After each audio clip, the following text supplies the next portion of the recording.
Hi, Geekscapists. How are you doing? I'm Jonathan London, your host, filmmaker, writer, storyteller. I've worked in movies, video games, comic books, some TV. And I got to tell you, ever since I was a little kid reading comic books on the stairs, I have been addicted to pop culture. And as an adult, well, that turned itself into Geekscape.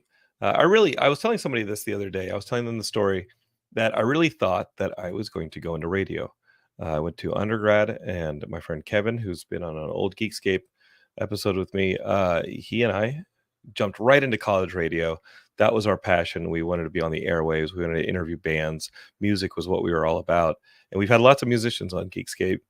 And somewhere along the lines of doing college radio, knowing enough bands, shooting little funny short films. Obviously, this is before cameras were on phones by a few years.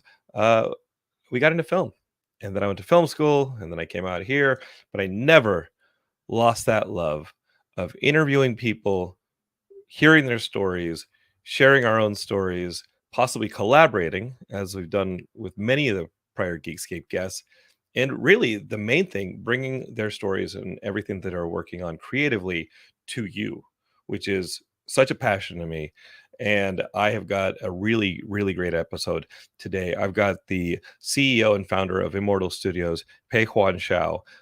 He's going to be telling you all about, I'm going to get this right, I think, Wuxia.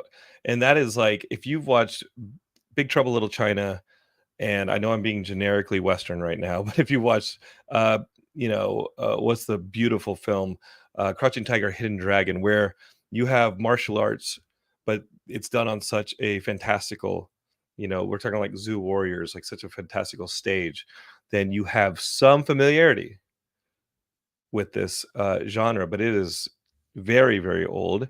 And maybe it needs a modernized twist. And that's what Immortal Studio is all about. And we're going to be talking to Peishuan very soon. I got to tell you, Geekscape I'm like the schedule's wonky. Y'all didn't get an episode last week. It's all good. I think you survived. I think you survived. We had a fantastic episode. If you're watching this live on Facebook, Twitch, and what else are we on? Facebook, Twitch.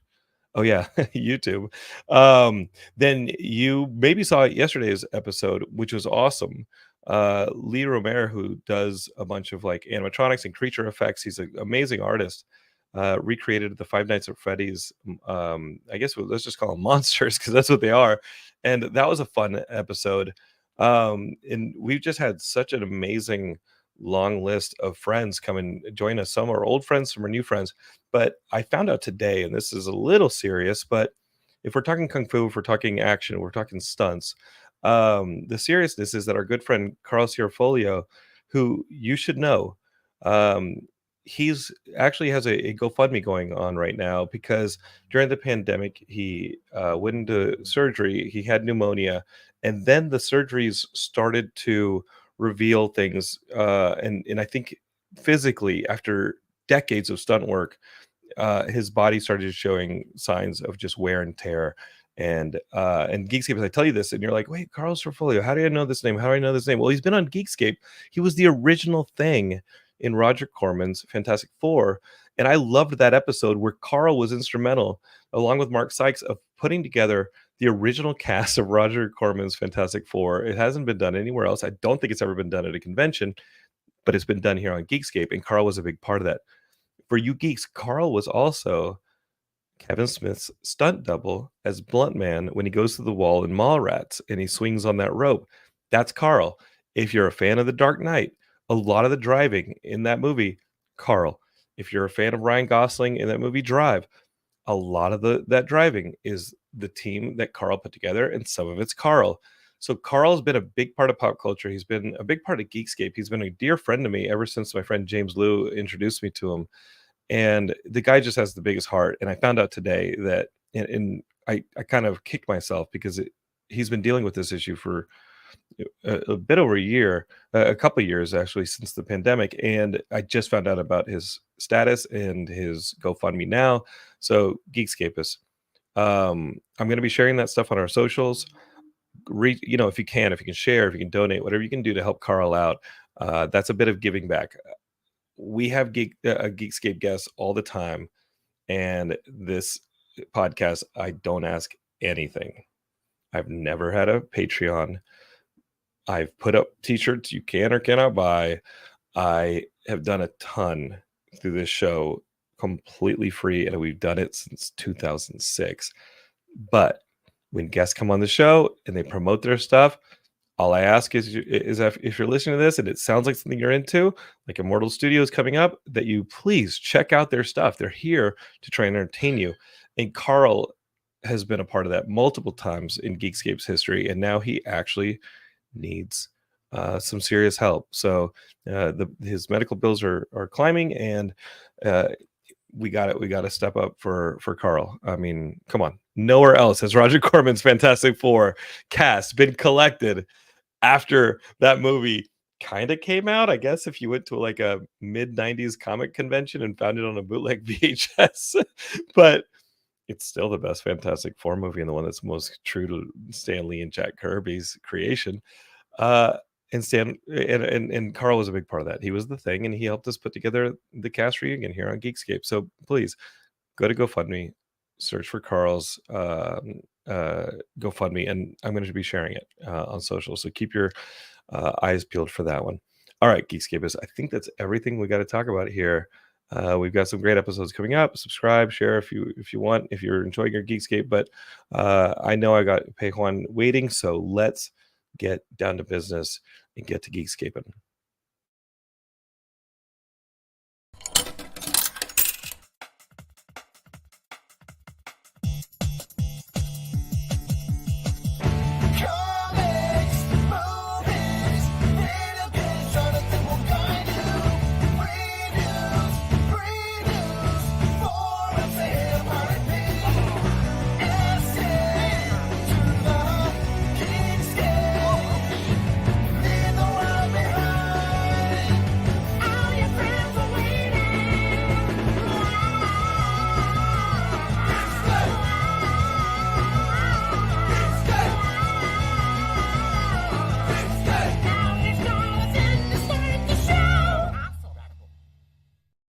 All right, Geekscapists, let's get this thing going. Some of y'all are already on YouTube, Twitch, and Facebook, like our friend Dina, who says, all right, woo, let's do this.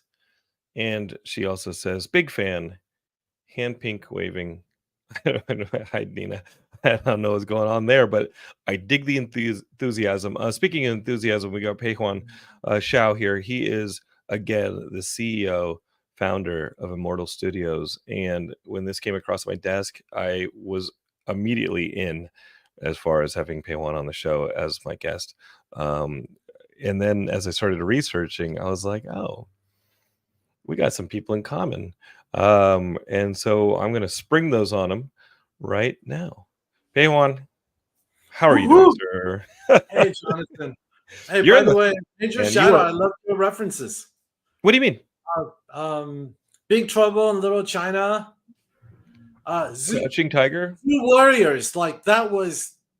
You won my respect. Look, I'm in these conversations a lot, but you drew two things that are so important to the genre, and I think undervalued. Really? Undervalued, under-respected. Look, because there's more contemporary things. Sure, everything but the Shaw Brothers stuff is Wuxia, by the way. The Wuxia stuff. Shang-Chi.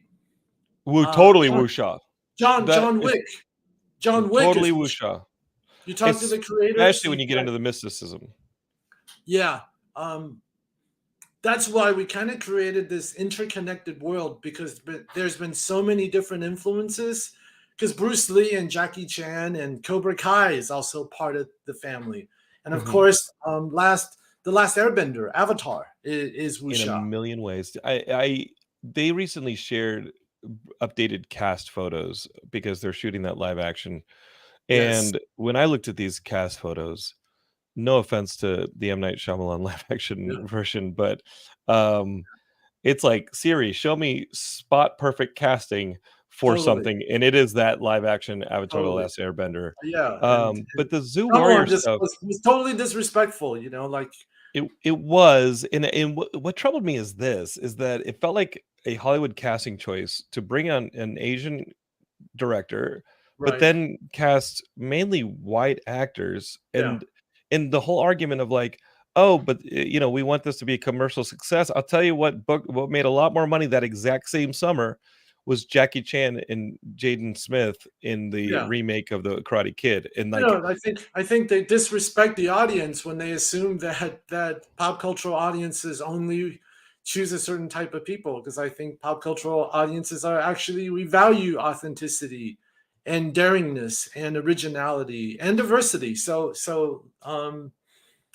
Yes. So, but back to how we started the conversation. Mad respect. Like when you well, had when we talked about Big Trouble in Little China, but Zoo Warrior. Oh my God! it's I have beautiful. back here in my Wuxia library actually the original series of Zoo Warriors. So this is like so OG that did Isn't inspire the entire generation, my father included.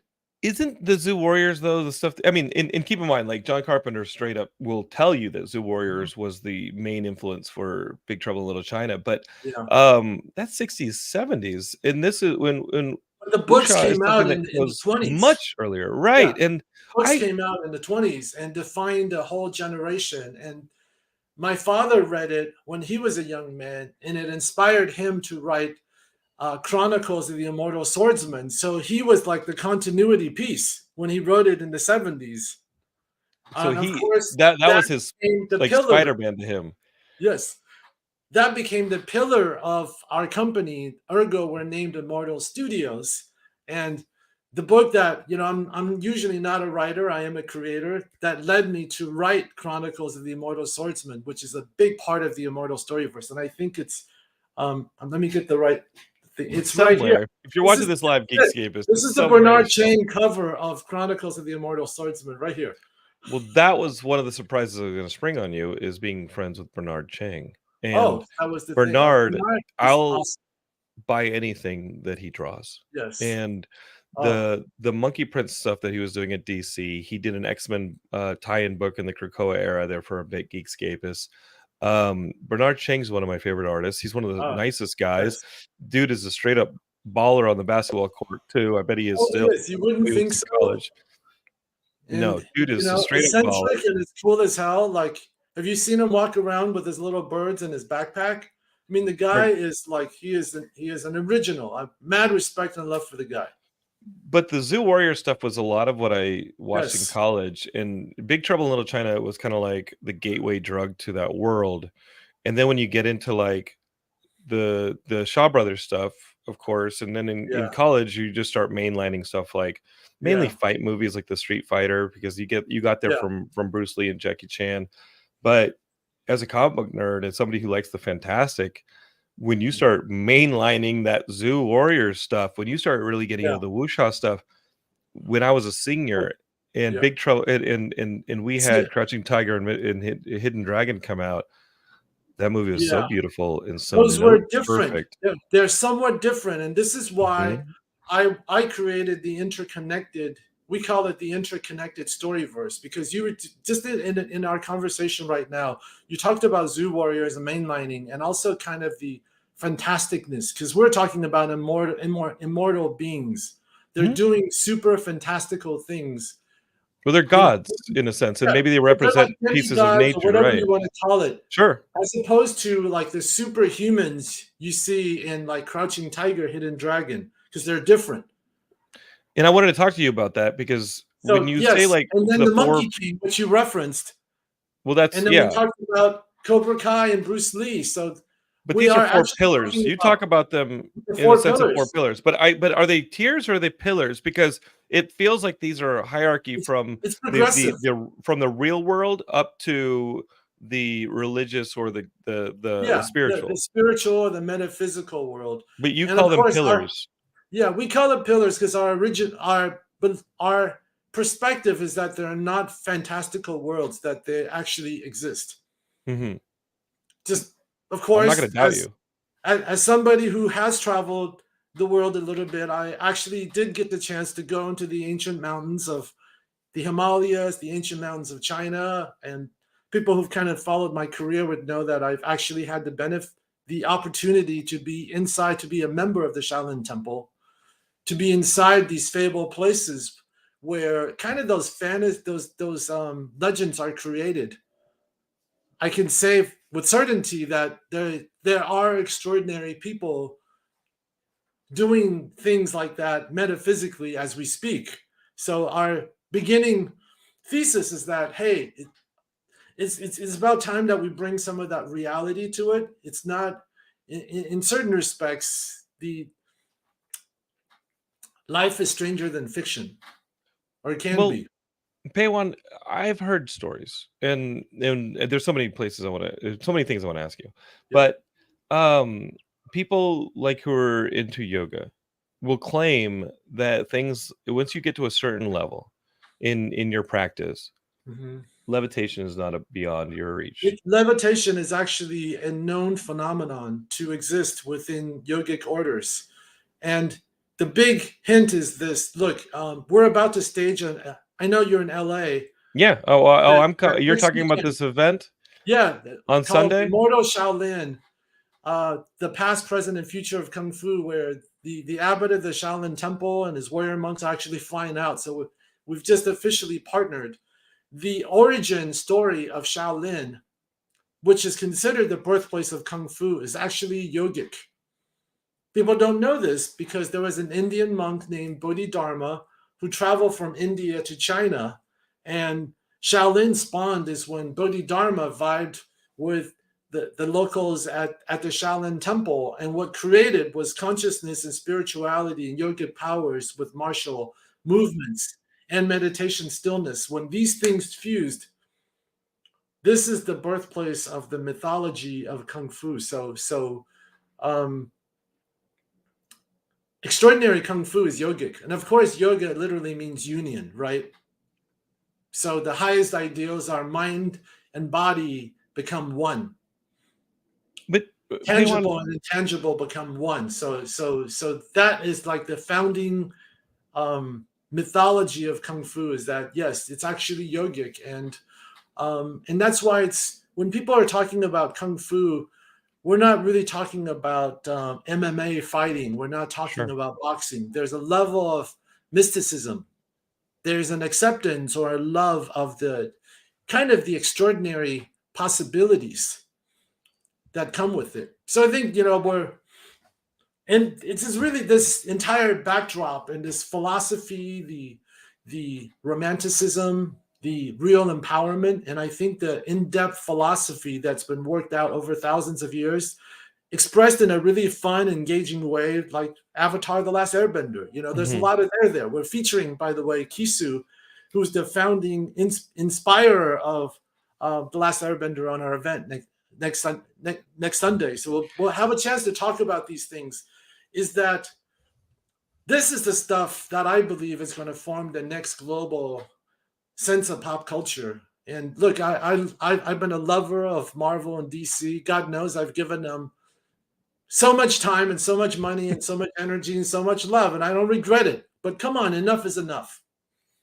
Yeah, and I think that when you walk into a Barnes and Nobles and you see that Marvel and DC and their graphic novels have one shelf versus the amount of manga And anime, yeah, that like get the shelves, it's, it's just not even close. They have entire rows. you talk to people who are the younger generation. I'm a father, and my daughter's kind of become my teacher, and through her eyes, and I've gotten to know and had many conversations at conventions and centers. Like, everybody's looking for that next thing, and I'm really excited to be on your show today, Jonathan, because I haven't said this before, but now that, because up until now we've released our titles in our pillars one by one. The Adept with Charlie Stickney, Tasha Hui, with Li Yishan on art. Like, this is the story of the grounded Kung Fu. This is The where one Shaolin Kung Fu, as we know, this is where Cobra Kai would be. You John go Wick. upper level, you have Jen Troy, who's doing Assassin G, who's originally written by my father. So this is the Crouching Tiger, Hidden Dragon of it all. People are Okay. starting to levitate, not levitate, but float. Yeah, they're using the wind You're and starting to see they're in extraordinary tune with things. stuff. This is where, of course, we mentioned Crouching Tiger, Hidden Dragon. This is where Dragon Gate Inn. This is where a lot of the Shaw brothers would live. And then you go up one, and you talked about it, Zoo Warriors, where Big Guys, Trouble you in got to Little watch Zoo China. Warriors. And a Geekscape is, if you modern don't know Zoo example. Warriors, you got to see it. Yeah. So this, we're talking about like lightning bolts, flying swords, people who've cultivated their chi to a level to be semi-immortals. And I think a modern example of this would be comparable to like the Matrix would be kind of in this world. And then one step beyond it. So this is where Chronicles of the Immortal Swordsman live. And then we go upper level one, and we talked about the gods. We talked about the various planets. The Monkey King. The Monkey King. So this is where Fa Sheng lives. So we launched these 4 pillars one by one. We haven't had a chance to talk about what does it really mean. You know, the Easter eggs connecting these various stories, and the fact that we've chosen LA as the backdrop, believe it or not. So it's about modernizing these ideas here in the City of Angels. And these are comic books. Again, I want to reiterate to Geekscape is, but also Immortal doesn't just do comic books. Y'all do some media. Y'all do kind of a transmedia model, if that term is still something that we use. Yes. I mean, we've made a lifelong commitment to comics just because it's amazing. It's deep, it's sophisticated, it's nuanced. It's also faster and cheaper and easier to make than films. And then you can be unfiltered. You can take real risks. So we're going to continue to do that. We've now have multiple issues. All the 4 pillars are out. And with this upcoming campaign we're calling Turning the Page, we're releasing all new content for all of these titles. So we're now pulling it back, saying, hey, our level of ambition is not, we love telling these stories, but we're ready to tell people, share a lot more about why this world exists and how they're interconnected, and how this is a natural evolution of, I think I don't even use the word superheroes because I think I've grown tired to it. It's an American term. It's an American term. Like superheroes, I think are it's Western in the sense that superheroes are an extension of the Greek myths and the American tall tale, and I think that's a very Western term as a superhero, and they wrap themselves in flags. They wrap themselves in some form of iconography that has it's a place in the Western world, and so I don't think it applies here. I think when you talk about Kung Fu and Shaolin, I think you're talking about something that is a little bit more ethereal, a little something a little more ethereal. I would say more consciousness, maybe even internal. More internal, but of course it expresses itself in a different way. And I think superheroes is kind of anything goes. Sure, yeah. And I love it. Also, by the way. Again, I just want to emphasize, it's like I love it too. The problem with the superheroes is just that everything has its time and a place, but I'm just kind of a little bit tired of the contrived superheroes. I'm tired of another leotard. And ultimately, I feel like it's kind of ultimately, as a fan, as someone who read these books and these comic books, I think we all know that there's a lot of wish fulfillment.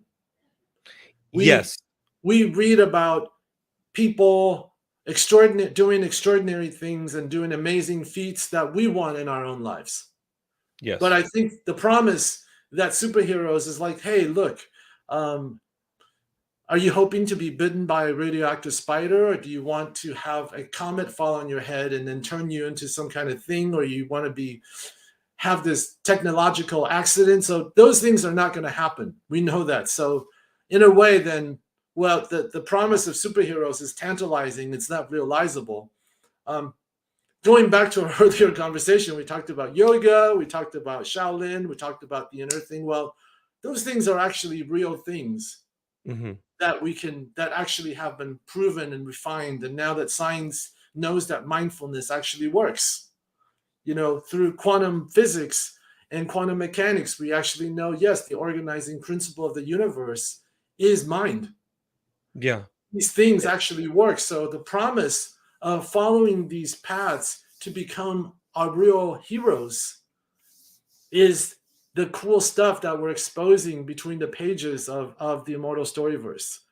And I think that creating your own reality and Yeah, having the awareness and guys, it's not easy, Geekscape is awareness is something you're constantly battling the outside world for, but, when I hear the stories of a yogi levitating, I gotta admit, Pehwan, like, the cynic in me is like, "Gotta see it to believe it," and this and that, uh-huh, but you're saying that you've been in these Shaolin temples, you've seen some of yeah. these superhuman feats, I've yes. and I think as like a maybe a tiny segue, when you're talking about things to, um, you know, about awareness and how you have a control over your own reality Mm, through your mind in creating your own abilities. Geekscape Immortal Studios is starting to launch another Kickstarter, and you want to be on the launch list. So if you go to Kickstarter and you look for Immortal Studios, they are creating their own reality in the sense that this comic book line. And talk to me about the Kickstarter because I know it's a kind of a commercialization version of what we're talking about, at creating your own reality, but money don't grow on trees. Pay one, like we got to find a no, way look, to make these comics and share these stories with people.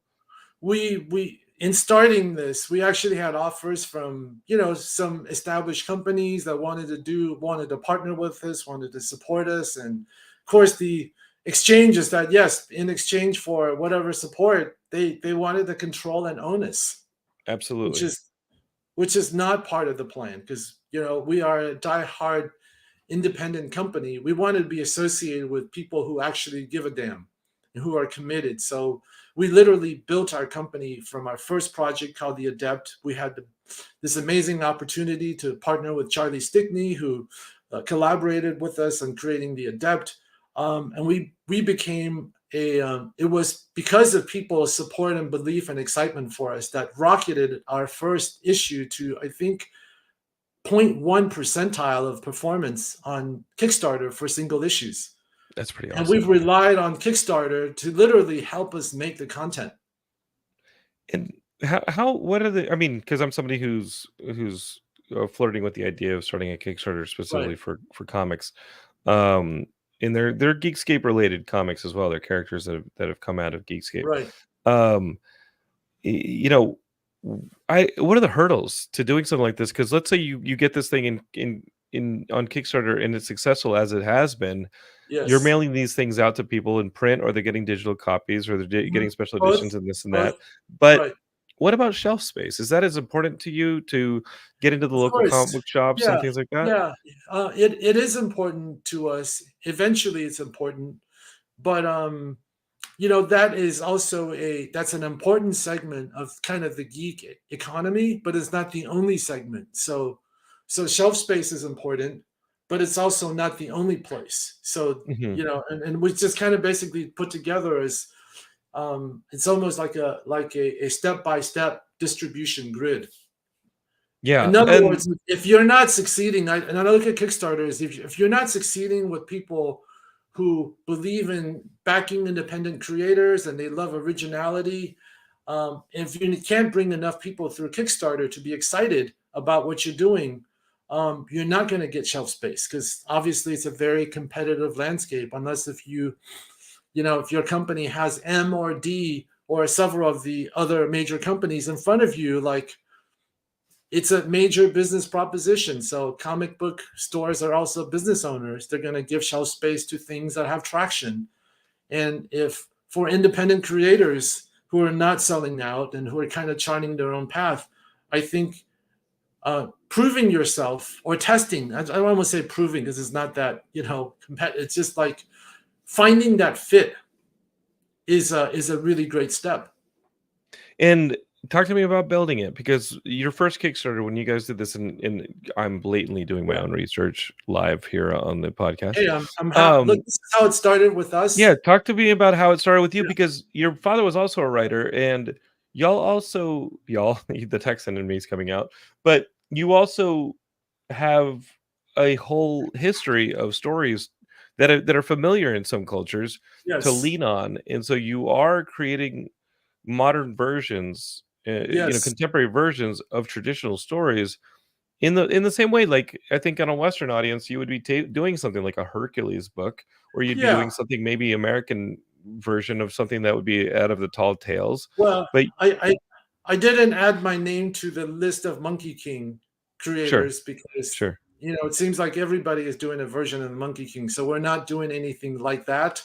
But my father, yes, was one of the top creators in this wuxia. He was my teacher, and when he passed away, I did inherit that seat, so to speak. But the adept was something I created Hmm. because I thought it was important to prove it out on our own merits. And my father's creations all took place in ancient China, not modern day. And so we also are doing it in the English language as opposed to the Chinese language. So we're not going after his older fans, but that's not to say he has tremendous authenticity and ideas that are missing in today's, I think, Western made wuxia comics. That's, um, where there isn't a whole lot of depth of understanding. And I think that, is given us some unique things to work from. And this is where Chronicles of the Immortal Swordsman came from. This is where Assassin G came from. So yes, it's a mixture of those things. But we started with the Adept. When we started with the Adept, nobody knew there wasn't going to be anything else. And frankly, if the Adept didn't work, there would not have been anything else. It would have been stillborn. Why'd you start with the adept?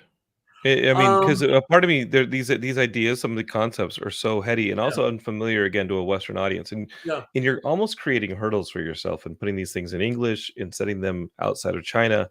That being said, as you said, this is a necessary hurdle. This is something. yeah. This is an audience that you believe should be exposed to this material, should be It exposed to is, these and lessons.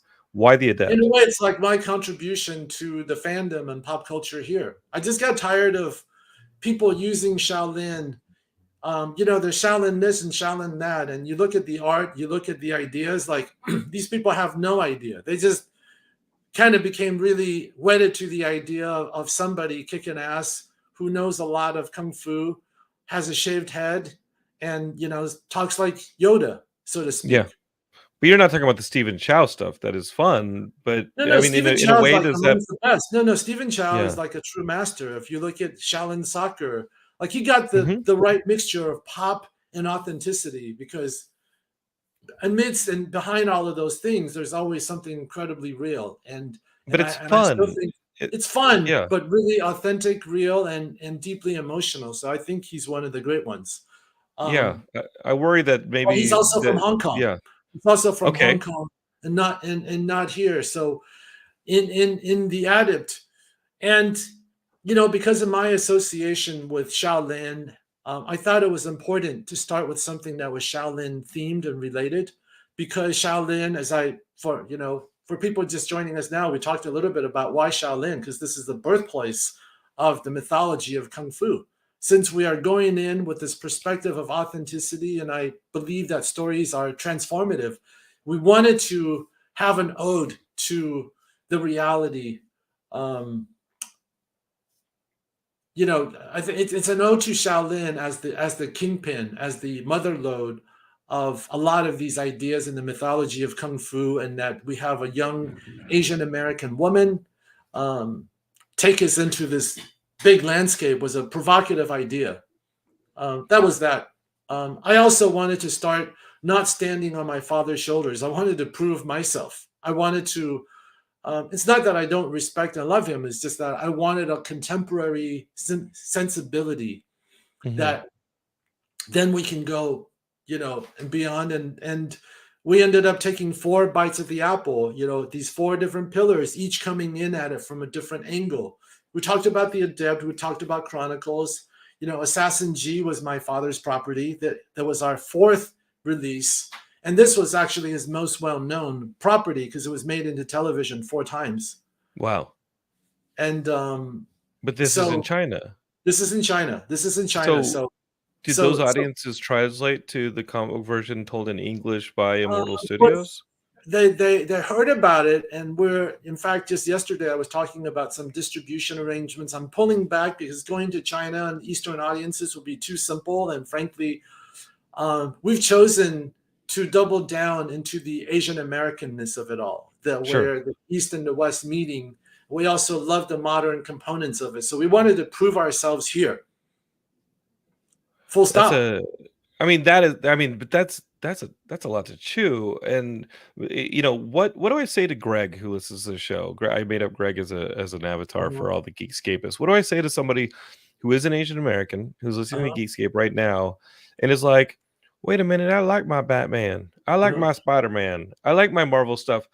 What does Immortal Studios offer them?" Right? And what's the Mhm. accessibility to some of these different Yeah. concepts? And by the E way, I even would if say it to isn't a Greg, familiar I comic book, love yeah, them. I love them too. It's not right. like this is You a can read both, yeah, zero sum game. I read both and I like both, but all I'm saying is like when you're reading, like how many times have you read Batman, and how many times do you need to read Batman? Like how many times do you want to see? We're now down to very subtleties. I agree You know, with you. I like think that in Geekscape this is something that is a purely it's mainly an American problem, yeah, Geekscape but when The Seduction of the Innocent was written by yeah. Wortham back in the 1940s, 50s, and it accused You comic are a books literate man. I love that. I I love this stuff. But I when the could tell. when we're talking about, like, coming out of McCarthyism and here in the States, the Comics Code Authority, that became a self-censorship tool to avoid Mhm. the government coming in and saying, "Hey, we gotta get rid of these comics," and immediately Geekscape is almost overnight. Yeah, The comic book industry here in America lost all of its horror comics, it lost all of its, romance comics, all of its crime comics, and you looked up at the American comic book landscape was strictly superhero comics, yeah, and when you do that, it's like imagine going to the movie theaters and all you get is westerns. And as great as some of these westerns yeah. are, and maybe it's Clint Eastwood, maybe it's the best westerns ever made. It's How the West was And won, but and you can't keep you using the can't. same genre. Also, let's revisit the originality. I had a chance to really connect and work with Stan Lee and some of the Mhm. earlier creators. Like, And let's I be want to talk clear. to you Like, about that too. But yeah, like, if you the go to other fandom is going. countries, Yeah, they don't have the this fan. problem. If you go to France, they're different types of books, Yeah, and they have a rich graphic novel and comic book, culture. There's a town in France that has complete it's built around comic books down to the street signs. If you go to Japan, if you go to, parts of Asia, if you go to India, they have different comic book genres. Americans are steeped solely in superheroes, and we did it to ourselves, and I think Immortal Studios not and in. companies like Yeah, yourselves are look, breaking it open. no, we're turning the page. And by the way, I think Americans, younger Americans, are part of this evolution. Well, the manga for sure, the One If Punch you Man talk and to the you for talk to sure. you talk to older millennials on down, they don't need any convincing. They've been bored all along. It's just that their parents haven't listened. You have a daughter. You I spent do. Halloween. How many One Pieces did you see for Halloween? I saw Too a many. ton. Yeah. I saw a lot of One Piece. I Mhm, saw a lot of Attack on Titan. mhm. I saw a lot of Avatar: Last Airbender. I Oh, saw a ton yeah. of manga and anime Halloween costumes Yeah. More on and more. American kids, on Caucasian kids, Yeah. on Black kids, on Latino kids. I saw that stuff And just 2 nights by the ago on way, yes, Halloween. they are progressive. You Mhm. know, I think that diversity is a reality in life for them. It's a no-brainer. It's a non-thought, and I'm really proud of the fact that even though we're authentically wuxia, by the way, this is just our first chapter. Yeah, We are working on the next iteration. You know, with everybody's help, I hope that we will successfully blow out this turn the page on superheroes and get to the next chapter. I'm working on a next generation of Black heroes. You know, white great. heroes, Latino heroes. Oh, I hear that They're for the all coming. Latinos. Let's hear it for the Yeah. Latinos. Hey, no, Um, no, and absolutely. They're all coming in the next generation of the Immortal Storyverse. So we're diving into and 85% of our readers and fans are not Asians. So I'm really that's an proud of aggressive number, Pay One. That's an yeah, aggressive number. I would it have is an not impressive number and but that happens to be real. So I think fans are ready. It didn't take a big leap. Frankly, it's a lot of people who aren't really connected to the real realities of where the marketplace is at. They're the ones who are hemming and hawing. And look, I wanted to call it out right now is that multinational corporations should not be dictating the future of culture. Mm-hmm. So it's another reason to turn the page on superheroes. You know, I don't think Disney or Warner Brothers or these multinational corporations should determine what we should think or care about. Well, it's their stockholders, and they're satisfying these stockholders, but they're doing them No, within pretty I get all strict of those things, but they're lanes. Yeah, going. There is a founding principle of it. I think in architecture sure, or whatever, like the soundness of the functionality, like I think they've mined it for as much as they can, and now they're just sure. now, frankly, they're culturally appropriating. Yeah, How and can we get a piece of this? How can we get a piece of that? How can we get a piece of this? And how do we try to like? But and how they're can we fit it into our formula, like yeah. the Ford assembly How do line? we keep Yeah, it in there? And like, but ultimately, it's like, what does this universe stand for? And right. the other, my big thing is like, look, we are living in a very complicated, challenging time right now. You know it, and I know it, and all of our watchers know it.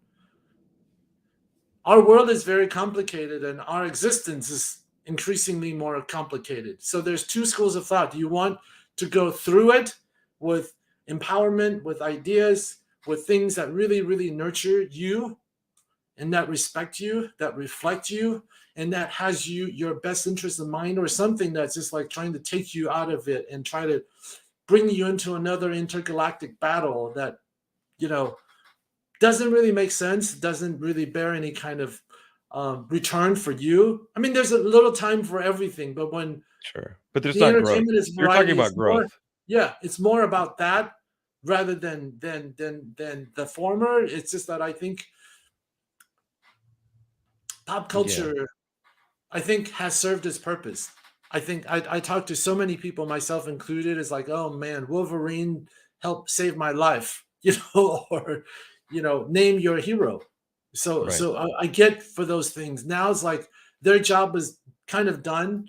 I talked to my friend Jeff Gomez a lot. You know, you mentioned the word transmedia, and we agree that what's missing is not, oh, whether heroism is important. It's like, but how do you become heroes? What's that sauce? What is that process other than radioactive spiders? You know, what are the psychological, what are the emotional, what are the different things that actually create heroism, and how do we inspire that? Because our mission at Immortal, the wuxia stuff, all of that stuff is great and it's amazing. That's a genre, but it comes down to a very simple thing. It's like, how do we use our stories to help activate people to become the version of themselves that they would be super proud of? Hmm. And I think there's a place for Miles Morales and a young Puerto Rican, Dominican or black kid. I think there's a place for that. Clearly a lot of African American people saw themselves in Black Panther when that hit the screens because it made $1 billion, and that Right. stuff is huge. But to me, and this is going to sound terrible, folks, but the narrative of that movie is the first Thor film where your half brother takes the throne and you got to get Yeah. it back, and Yeah. that was the first Thor film, but it was it's Shakespeare, but it's reskinned with Yeah. Black Well, Panther, and what you're talking about is brand new stories. You're talking about brand I'm new talking ways about of brand new thinking. stories. I Right. mean, my name on Instagram is Ancient Futurist. And that's kind of my vibe. You like to be So a in a dichotomy, way, like right? we are taking these ancient wuxia back to the founding ideals. Mhm. Even turning the page on Bruce Lee and all the wuxia stories, because I think many of them have also lost their way because they were made with kind of borrowing some of the ideas, but not really hewing the spirit of these ideas and practices and that knowledge. Mhm. So part of it is we're going back to the ancient ideals while leaning into the future. So yes, technology is part of it, and modernity is part of it, and modern problems and challenges and exciting things like technology is also part of it. So it's really bringing it all together. So it's new, it's ancient, and they're not conflicted. And that's kind of you know, an interesting way of looking at it. Well, Immortal Studios. So you're not Yes. just doing comics, you're doing other things, and I wanna talk about next week's event. I've got a graphic here, Geekscapes. And again, go on Kickstarter and look for Immortal Studios. The next couple of pillars, the extensions of the pillars that are here now, the next couple of titles, you can follow Immortal Studios, and you'll be right there at the starting line for the next campaigns. But you've got all four this. titles. You've got this thing over here next week. This is Immortal Shaolin, the past, present, and future of Kung Fu, a live on-stage activation. Talk about freaking transmedia. You've got your own on-stage like activation in Geekscape. If you go to bit.ly/Immortal Shaolin, if you're here in Los Angeles, this is happening downtown Sunday, November 12th.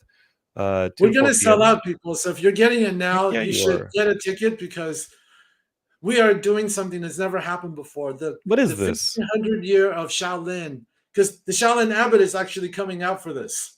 Okay. They've actually partnered with this new startup, and it's given the opportunity, frankly, the honor to help refashion this activation. So all of these different ideas that I'm sharing with you is the future of Kung Fu. We talked about the yogic origins. We talked Am I going about to see people floating around? I'm sorry? If I go to this thing, Peihuan, Yes. and I do plan on going to this thing next Sunday. I would love to go to this thing. Am I gonna, I get my popcorn, I get my drink, I come here to see this show. Am I gonna be seeing people flying around? You will. Get you're out gonna of see town. pound for pound some of the best Kung Fu ever. Get out of town. I'm gonna be seeing people flying around. Well, not flying. Look, I mean, you're gonna be talk to me. I want to see some Crouching Tiger. These I'm not are gonna be real seeing photos. Crouching Tiger. These are real photos. Like I'm not gonna string people flying around, but you're gonna see some aerial things. These pictures. In fact, these monks that you see on this picture are actually going to be there. Oh, I can't wait. I gotta go. These are the Shaolin monks from the ancient mountains, from the Chinese mountains. These are not your neighborhood dojo guys. Peihuan, did you know my brother was a WWE wrestler, and I went to see wrestling this past weekend. I went to 2 wrestling shows. I saw a lot of people flying around, but they were doing body slams on each other. Yeah. It's not going to be like this. This is going to be beauty and acrobatics, and this is going to be like ballet almost, right? Well, look, this is the real stuff. You're going to see like death-defying things. You're going to see spears. Like you're going to see hard qigong. What? I didn't get a chance to talk about. What is that? What did you just say? I'm a Westerner. So like. The question that Fa Sheng asked is like, well, how far does it go? Like, come on, like this, we're going to see death-defying acts. You're going to see like blades not being able to penetrate your skin. You're going to see spears, tucked in your neck, where you're going to be, by holding your chi and focusing on that place, make this little soft baby spot impenetrable to a spear. These are some of the things. Yes. Hey, Juan, get out of town. Like, I'm sorry, but that's when like I start becoming like the Western closed-minded cynic. Like when I remember a friend of mine, she was big into yoga, and she's like, I've seen the levitation, and I was like, I can't believe you're gonna make me believe next weekend. Is that what you're telling me? Look, I'm not gonna make you do anything. I'll show you some things, and you can tell me. And by the way, this is achievable. That's the thing. The message of this is like, yes, they're really amazing people, but is when you bring your mind, body, and mind together and work on it, you can become a hero. You can do extraordinary things. You may not become an immortal this lifetime, but the point is you're already immortal because your soul is immortal. So that's almost like the point is moot. I'm being a little devil's advocate with you, please. But my therapist says a cloud never dies. Do you understand that phrase? Yeah. Like when the water from a cloud becomes a river. The transmutation of energy from one source to another. I was telling somebody last night that we were all space dust, and we all know that we're all space dust. And so I think Immortal Studios is a beautiful, not only just as a testament to your father in your bloodline, your lineage, but also your culture and your influences. And I think that a river is actually a very appropriate metaphor to what y'all are doing here. And a river also spreads, right? When a river finds itself up against an obstacle, it finds its way around it, and it sometimes spreads as it crosses the terrain. And you're spreading this message, and this really it's motivational. You're spreading this from comics. you're doing this live stage production, which Yeah. I got to be there. I got to be there with my popcorn and my soda. I got to see this stuff for myself. And Please do. I don't need to have popcorn and soda. I probably shouldn't. We But may you're not serve also popcorn and soda, but maybe we can you'll have be serving up spears and some acrobatics. pretzels and tea, maybe. Okay. And then you've got and then what are some of the other things Immortal Studios is doing beyond that? I mean, and we haven't even talked about the fact, and I'm not Yeah. sure if this is still part of the roster, but Bob Harras, who Yes. was part of Yes. DC and Marvel all through the 90s. Like Yes. he was editor in chief of these He major, was. He the was. top Look, two, it's and now he it's was a part of your company. he still is.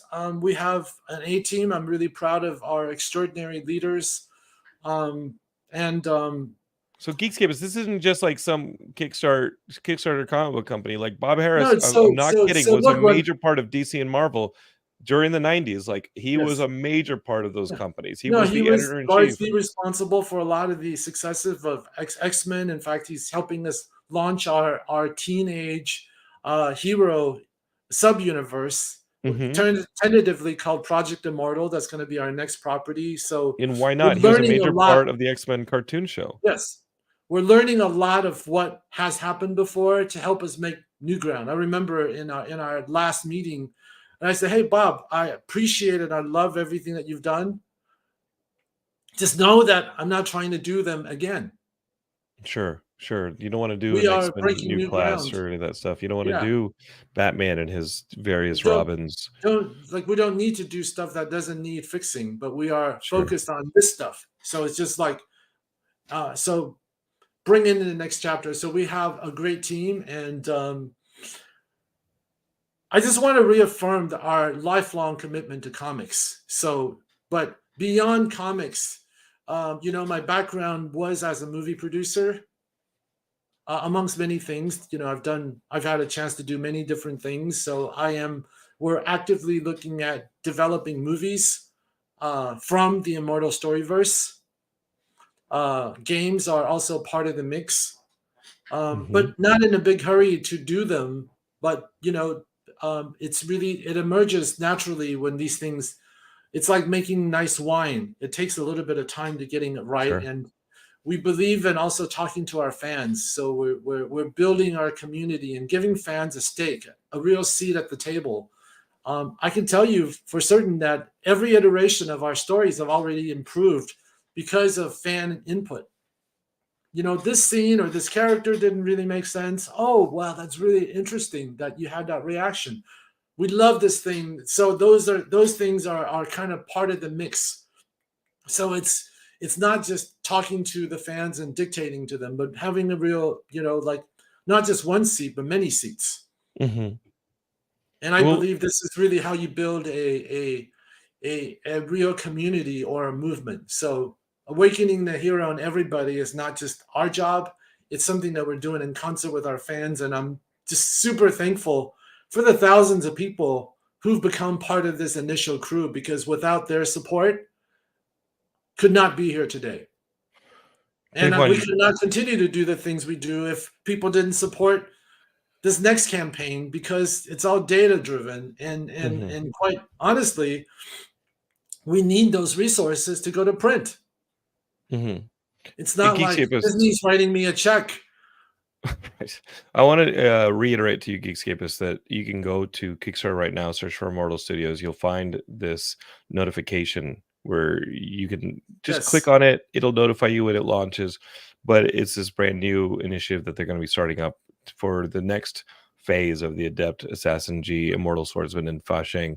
Those are the 4 pillars that they've already launched. So you want to get the next phase. You want to see what Immortal Studios is all about. That's a pretty great place to follow them, is to start following them as a project creator. And also immortal-studios.com is a good place to see what Peihuan and company have been working on. I think it's awesome. It really inspires me. I want to come down to Immortal headquarters and just like please do a note session. I want to see what everything you guys got going on. I want to see what's under the hood. I want to see what you guys are working on, because just looking at your website, it just looks awesome. Geekscape, if you go to that immortal-studios.com, you'll see all of the 4 pillars already in print. You can order them there with various covers. and there's some video clips. There's some various pieces of media. But yeah, y'all are leading with comics, which again, like you said, with the community, has the most Yeah, immediacy in getting you yeah. feedback and finding out what's going on. The But I purity of love it. what you guys are doing. Yeah, the Absolutely, purity. comics are my favorite medium for Yeah, that we can very take risks. reason. We can Mhm. take risks. We can be daring. We can be original. We could just, do things that you wouldn't be able to do that movies or videos would be rather unforgiving in a way.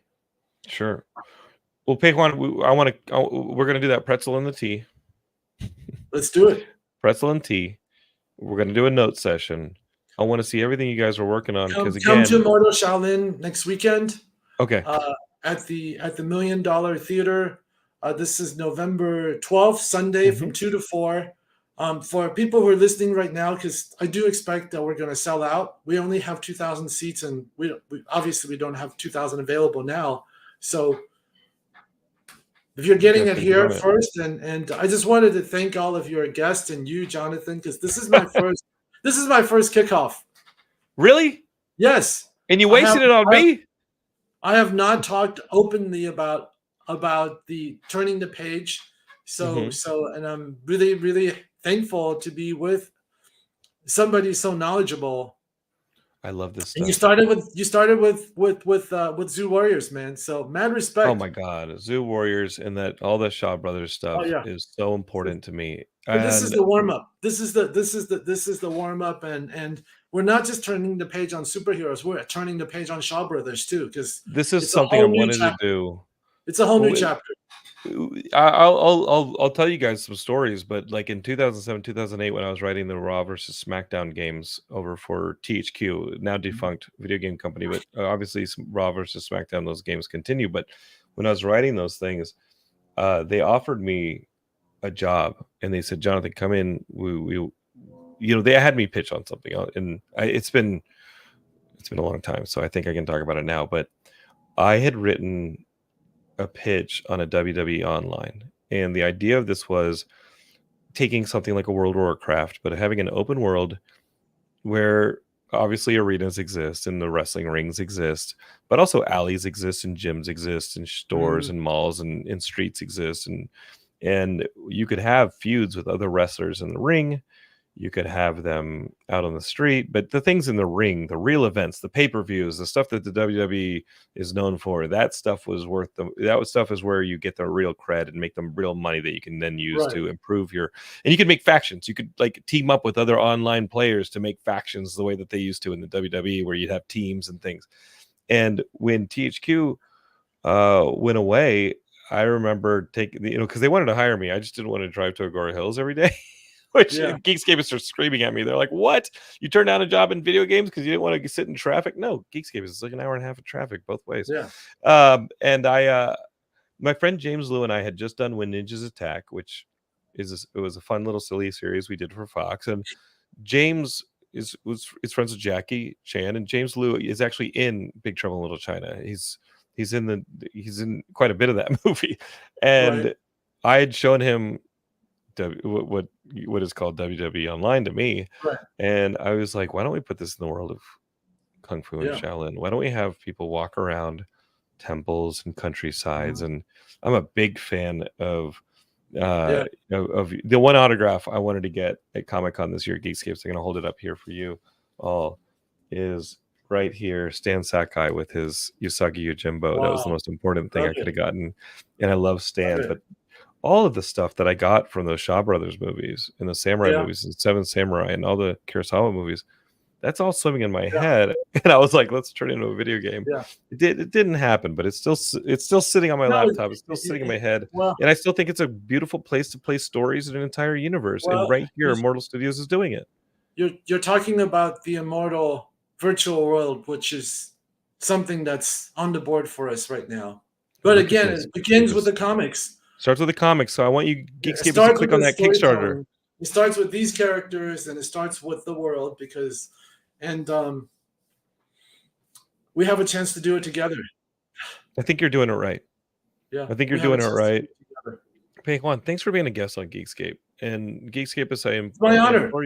I implore you again to go to Kickstarter, search for Immortal Studios, follow it, because you're going to want to find out when you can be a part of this. And it sounds like he's not just making stuff for the Eastern audience, but as you heard, the majority of Immortal Studios fans are not just Non-Asians. Asian American Look, I mean, fans. we just make it for humans.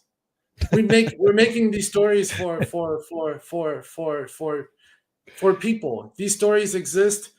They happen to come from the East because there's a beautiful tradition that is kind of missing in the global conversation, and it's been missing or misaligned or appropriated or in pop culture. We're certainly changing that for everybody, because I think we're collectively ready for the next step. So wait no more, because we're here. Well, Geekscape is not all of you are human. At least I don't think. I've been doing the show for 18 years. Every now and then somebody pops up and I'm like, are they really in the same DNA I don't know about pool as that guy. us? But That I don't know, gallery. but their eyes are a little far apart.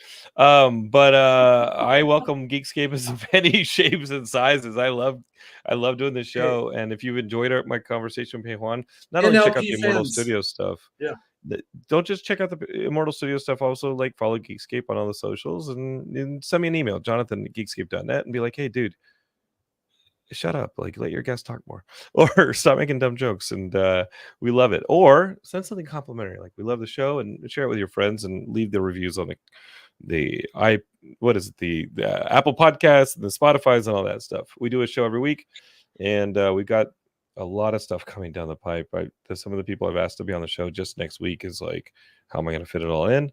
Especially since we got 2 of those Marvel releases coming up in the Marvels and the end of Loki season 2. So we got a lot to talk about Geekscapists in the coming weeks as we walk up to LA Comic-Con, where I think Pei Juan will be. Mm-hmm. Are you going to be at LA Comic-Con? We got to chill. We hope to be there. We're talking about featuring a panel. Well, I'm friends with the panel people. Yes. And Geekscape has, as of now, I think Geekscape has 3 panels I've submitted.